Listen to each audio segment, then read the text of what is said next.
Let me tell you a story about something that happened to me when I was 58 years old. I know what you're thinking.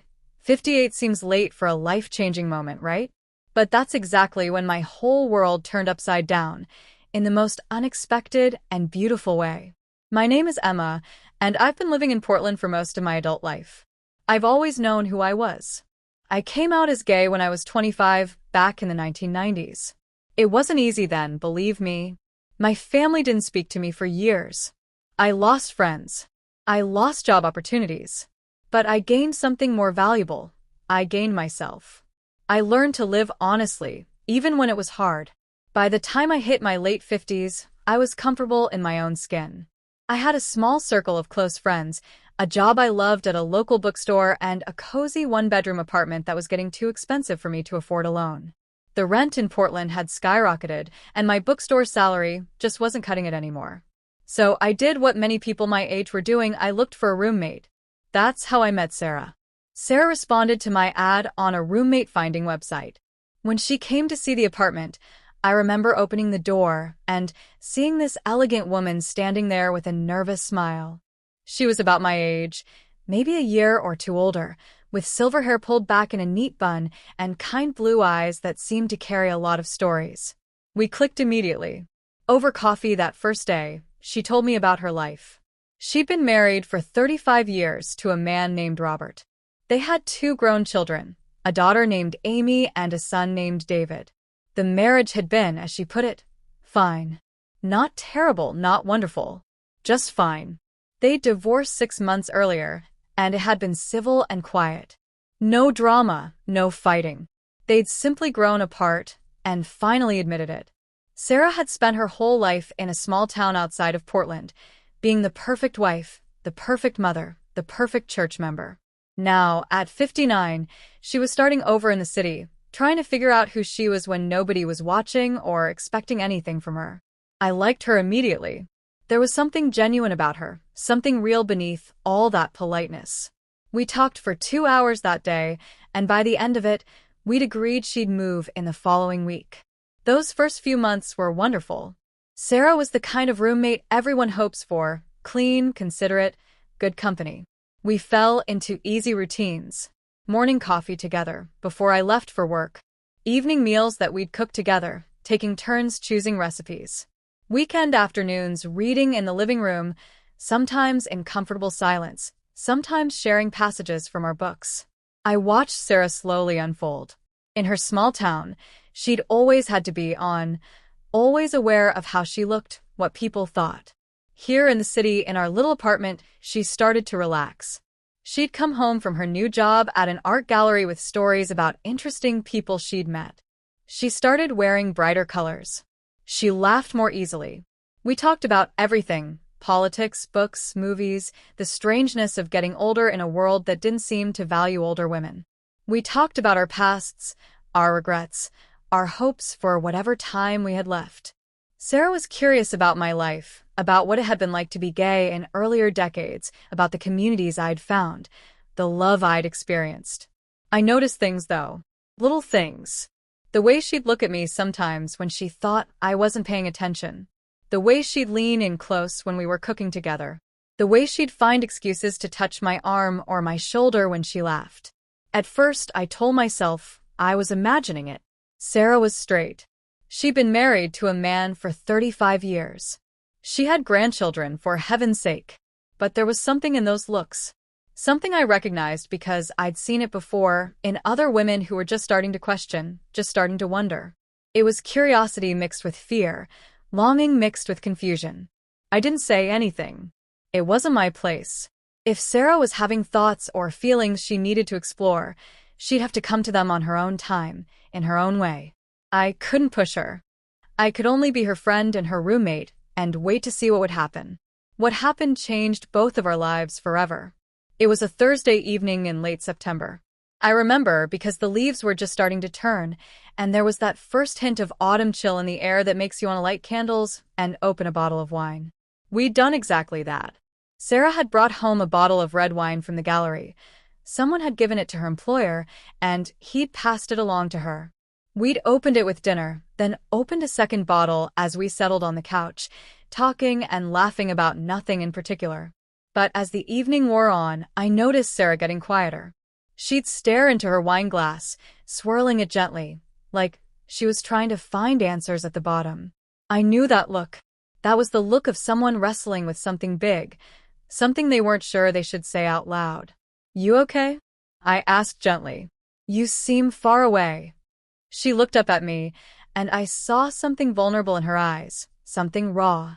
"I've been thinking a lot lately," she said slowly, "about all the years I spent doing what everyone expected, being who everyone needed me to be." "That's heavy for a Thursday night," I said, trying to lighten the mood a little. She smiled, but it didn't reach her eyes. "Emma, can I ask you something?" "Something personal." My heart started beating a little faster. I set down my wine glass. "Of course. You can ask me anything." She was quiet for a long moment, looking down at her hands. When she finally spoke, her voice was barely above a whisper, but every word landed like a stone in still water. "What does it feel like," she asked, "to be with a woman? To kiss a woman, touch a woman?" She looked up at me, her cheeks flushed pink. "I know that sounds crazy. I know I'm almost 60 years old, and I should know these things, but I don't. I've spent my entire life with one man, doing what I was supposed to do, and now I keep having these thoughts, and I don't know what to do with them." The vulnerability in her voice nearly broke my heart. I knew how much courage it took to ask that question, to admit those thoughts out loud. I'd been there myself, decades ago, trying to put words to feelings I didn't understand. "That doesn't sound crazy at all," I said softly. "And there's no age limit on figuring yourself out." "But I'm 59, she said, and there were tears in her eyes now. "I have grandchildren. I was married for 35 years. What does it say about me that I'm only now wondering about these things? What does it say about all those years with Robert?" I moved closer to her on the couch, taking her hand. "It says you're human.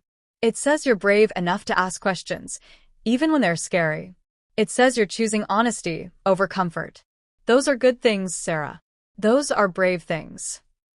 She looked at our hands, her smaller one in mine. "I look at you," she whispered, "and I feel things I never felt with Robert.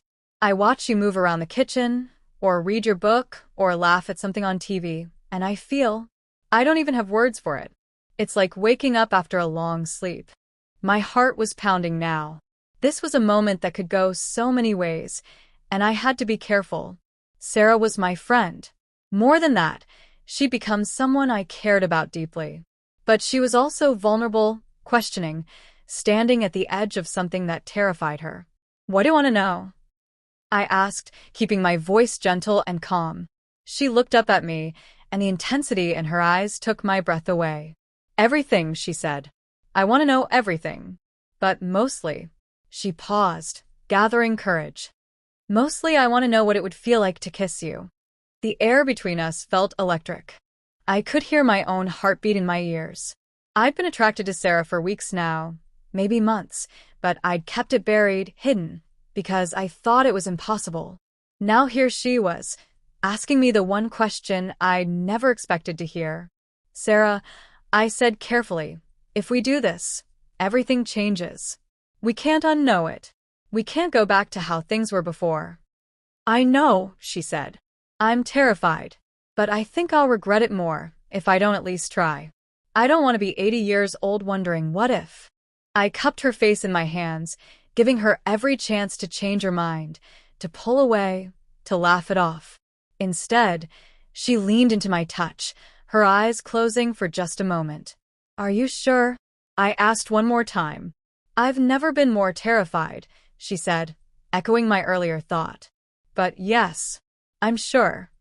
I kissed her then, soft and gentle and questioning. Just a brush of lips at first, giving her time to adjust, to feel, to decide if this was really what she wanted.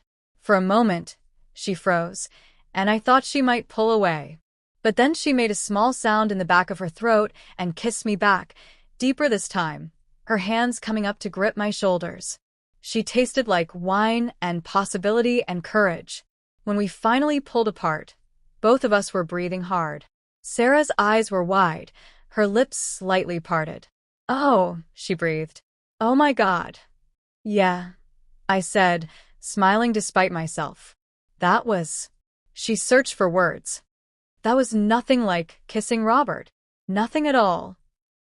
I took Sarah's hand and stood up slowly, giving her every opportunity to stop this, to say never mind, to go back to her room and pretend this never happened.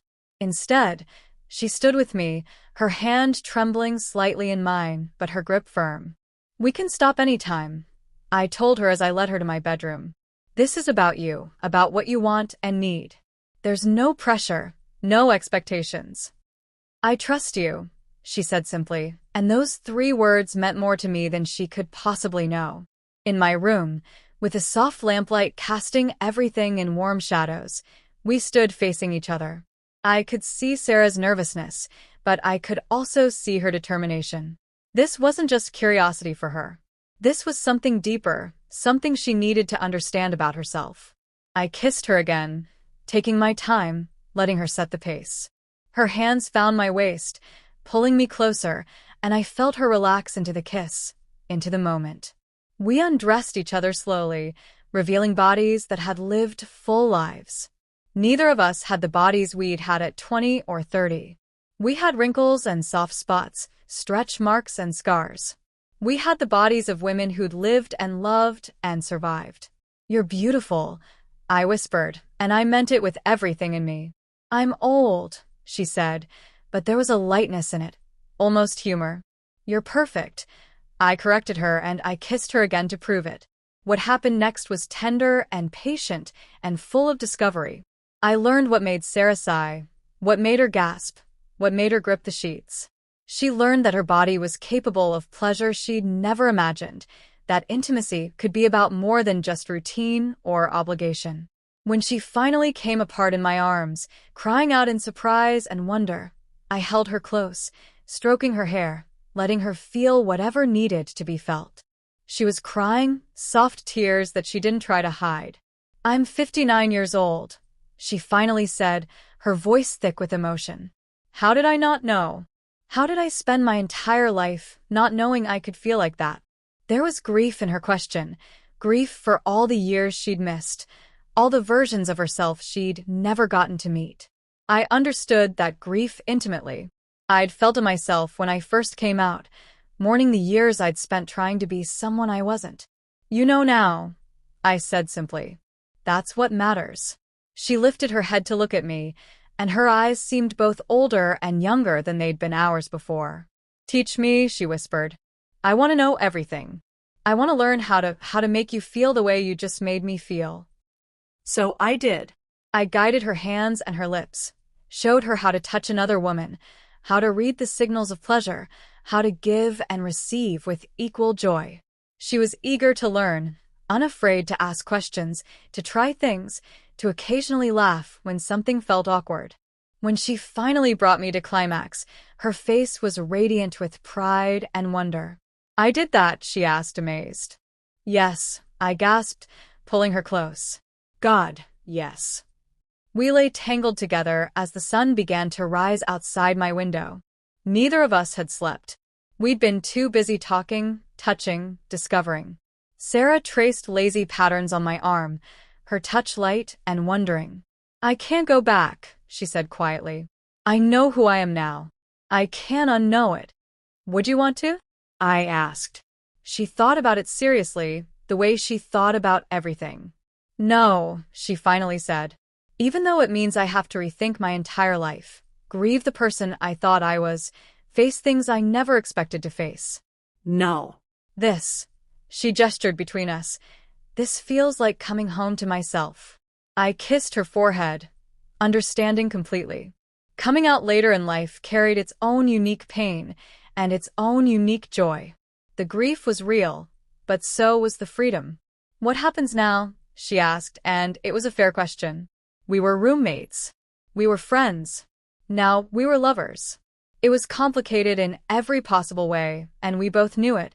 But as I looked at Sarah in the early morning light, her hair messy and her face free of makeup, and her eyes finally clear, I knew we'd figure it out. Now we take it one day at a time, I said. We talk. We're honest. We figure out what this means together. She nodded, then smiled. I like that answer. Good, I said, pulling her closer. Because I'm not letting you go now that I've found you. The next few weeks were harder than either of us expected. In those quiet morning hours after we'd first been together, everything had felt simple and right. But in the bright light of day, Sarah had to face what her new understanding of herself actually meant for her life. We established some boundaries that first week. We decided to keep our bedrooms separate, at least for appearance's sake. We had a nosy neighbor named Mrs. Chun who seemed to watch everyone's comings and goings. But most nights, Sarah would slip into my room after the lights were out, and we'd hold each other, talking in whispers about everything and nothing. Sarah was processing decades of her life through a new lens. She'd look at old photos of herself with Robert and try to remember if she'd ever felt the spark she felt with me. She'd remember her wedding day, her pregnancies, 35 years of intimacy with a man, and wonder how she'd missed this fundamental truth about herself. Was I lying to him the whole time? She asked me one night, crying. Was our whole marriage a lie? No, I told her firmly. You loved him in the way you knew how to love. You were a good wife, a good mother. You weren't lying, you just didn't know yet. There's a difference. But the hardest part was yet to come. Sarah knew she had to tell her children.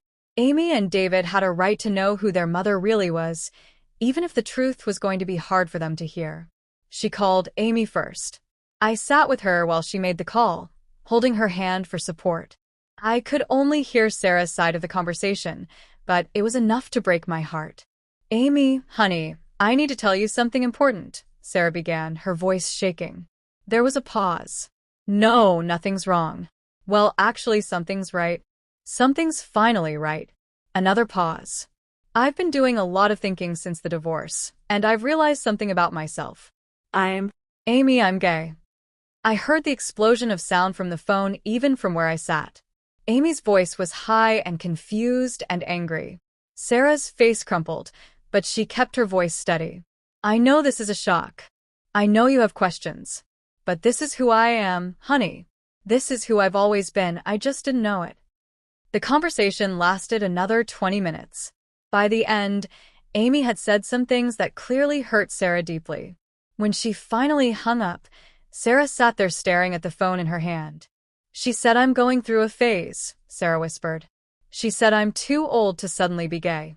She said I'm embarrassing the family and confusing the grandkids, and she needs time to process. Sarah looked at me with devastated eyes. She said she doesn't know who I am anymore. I pulled her into my arms and let her cry. Give her time, I said. This is a shock for her. Her whole understanding of her family just shifted. She'll come around. The call with David 2 days later went even worse. He was angry, accusing Sarah of throwing away their family, of disrespecting their father's memory of their marriage. He said things I won't repeat here, cruel things born of confusion and hurt. When Sarah hung up from that call, she looked utterly broken. Maybe they're right, she said that night, curled up in my arms. Maybe I am being selfish. Maybe I should just go back to how things were, keep this to myself. Sarah, no, I said firmly. You can't unlearn who you are.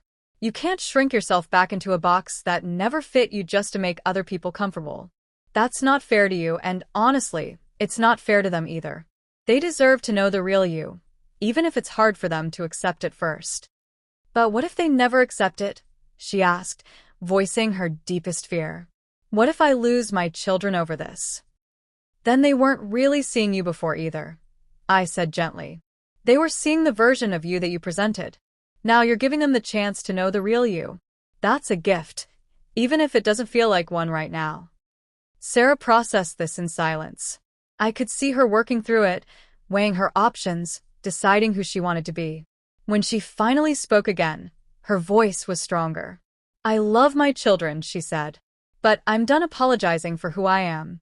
I'm done shrinking myself to make others comfortable. If they can't accept me, that's their choice. But I'm not going back into hiding. Not now. Not ever. I held her tighter, so proud of her strength. Coming out at 59, after a lifetime of conformity, required extraordinary courage. Sarah was discovering reserves of bravery she never knew she had. Things got better slowly. Sarah found a support group for women who'd come out later in life. She met other women in their 50s, 60s, even 70s, who were navigating similar journeys. She realized she wasn't alone, wasn't crazy, wasn't broken. She was just finally becoming whole. She started seeing a therapist who specialized in late-life coming out, working through the grief and confusion and anger and joy all mixed together. She started dressing differently, more authentically. She cut her hair shorter, started wearing less makeup, bought clothes that felt like her rather than like the person she thought she should be. And slowly, carefully, Sarah and I started building something real together. We went on our first official date, dinner at a little Italian restaurant followed by a walk along the waterfront. Sarah held my hand in public for the first time, her chin up, daring anyone to comment. No one did, but even if they had, I think she would have been okay. We found our rhythm as a couple. Some nights we'd stay in, cooking together and watching movies. Other nights we'd go out, exploring Portland's LGBT community, finding our place in it. Sarah discovered she loved karaoke, who knew, and wasn't half bad at it either. About 3 months after Sarah came out, Amy called back. The conversation was stilted at first, careful. But Amy had been thinking, processing, and she wanted to try to understand. It wasn't complete acceptance yet, but it was a start. David took longer. He didn't call for nearly 6 months. But eventually he did. The conversation was brief and uncomfortable, but it ended with, "I love you, Mom." And that was enough for now. Sarah cried when she hung up from that call, but these were different tears. These were tears of relief, of hope, of the possibility that maybe, just maybe, she wouldn't have to choose between herself and her children after all. A year after that pivotal Thursday night, we threw Sarah a 60th birthday party in our apartment. It was small, just a handful of close friends, most of them from the LGBT community Sarah had found her way into. Amy came too, with her husband and kids. David sent his regrets, but included a card that said, "Happy birthday, Mom. Still learning. Love you." It was progress. I watched Sarah that evening, surrounded by people who loved and accepted her, laughing freely in a way I'd never seen in those early months when she'd first moved in. She'd cut her silver hair short, wore jeans and a flannel shirt that would have scandalized her old church friends, and she never looked more beautiful. She caught me watching and smiled, that special smile that was just for me. When the party wound down and everyone left, we cleaned up together in comfortable silence. As I was loading the dishwasher, Sarah came up behind me and wrapped her arms around my waist. "Thank you," she said softly. "For what?" I asked, turning in her arms. "For answering my question that night. For showing me instead of just telling me. For being patient while I figured out who I am. For loving me through all of it." She paused, her eyes shining. "For giving me permission to be myself." "You didn't need my permission," I said, cupping her face. "You just needed courage. And you found that all on your own." "Maybe," she said. "But you made it feel safe to be brave." I kissed her then, soft and sweet and full of promise. "I love you," I said. I'd said it before, but somehow it felt more important now, more real. "I love you too," she said back. For the first time in my life, I'm in love in a way that feels completely right. Completely true. We stood there in our kitchen, holding each other as the city lights twinkled outside our window. This wasn't the life either of us had planned. Sarah had expected to spend her life as a respectable married woman in a small town. I'd expected to live alone, never quite finding the right person. But life had other plans. Life brought us together in a cramped apartment when we were both approaching 60, gave us the courage to ask scary questions and the wisdom to answer them honestly. Life gave us a second chance at first love. I wanted to know, if you're listening to this story and seeing yourself in Sarah's journey, that you're not alone. There are so many of us who discovered our truth later in life, who spent years being who everyone expected us to be before finally discovering who we actually were. There's a whole community of late-blooming lesbians, as Sarah's support group calls them. Women in their 40s, 50s, 60s, even older, coming out for the first time, having their first real relationships with women, discovering parts of themselves they never knew existed. Some are divorced like Sarah. Some have been widowed. Some just never found the right words or the right courage until later. If that's you, please hear me. It's not too late. It's never too late to come home to yourself. Yes, there will be grief for the years you missed, for the versions of yourself you never got to be. That grief is real and valid. But there will also be joy, profound, deep joy at finally understanding yourself, at finally living authentically. Will it be easy? No. Sarah's journey wasn't easy. Coming out to her children nearly broke her. Rebuilding her identity at 59 was exhausting and scary, and sometimes felt impossible. But she did it anyway. She chose herself anyway. And you can too. I'm not going to lie and say everyone will accept you. Some people won't. Some relationships will change or even end. But you'll also discover who truly loves you, who sees you, who's willing to grow and learn alongside you. Those relationships will become deeper and more meaningful than ever before. You'll find your community. Whether it's a support group like Sarah found, or online forums, or LGBT centers in your city, there are people who understand, who've walked this path, who will welcome you with open arms. And you'll find yourself. The real, authentic, honest version of yourself that's been waiting patiently beneath all those years of expectations and obligations. That self is worth finding. That self is worth fighting for. Sarah and I are still together. We've talked about moving into a bigger place, maybe getting a dog, planning trips we've always wanted to take. We're building a life together that feels real and true, and entirely ours. Sometimes I look at her and still can't believe how lucky I am. That she found the courage to ask her question. That I found the courage to answer it. That we found each other at exactly the right moment in both our lives. Life doesn't follow the timeline we expect. Love doesn't arrive on schedule. Identity doesn't come with an expiration date. Sarah taught me that, even though I thought I already knew it. She showed me that it's never too late to choose yourself, to ask the scary questions, to step into your truth. So, I'm asking you now, what question are you afraid to ask? What truth are you afraid to speak? What version of yourself have you been hiding because it doesn't match who everyone expects you to be? Whatever it is, I want you to know that you're allowed to explore it. You're allowed to change your mind about who you thought you were. You're allowed to discover new things about yourself at any age. You're allowed to choose yourself, even if it disappoints others, even if it's complicated, even if it means grieving the life you thought you'd have. Because on the other side of that fear, that grief, that difficult conversation, there's freedom. There's authenticity. There's the possibility of real love, the kind that sees you completely and loves you anyway, or maybe because of it. There's coming home to yourself. And that, I promise you, is worth everything. Thank you for listening to my story, to our story. If it resonated with you, if you saw yourself in Sarah's journey, or if you're supporting someone on a similar path, know that you're not alone. We're here. We see you. We're rooting for you. Your story is waiting to be written. What question will you dare to ask?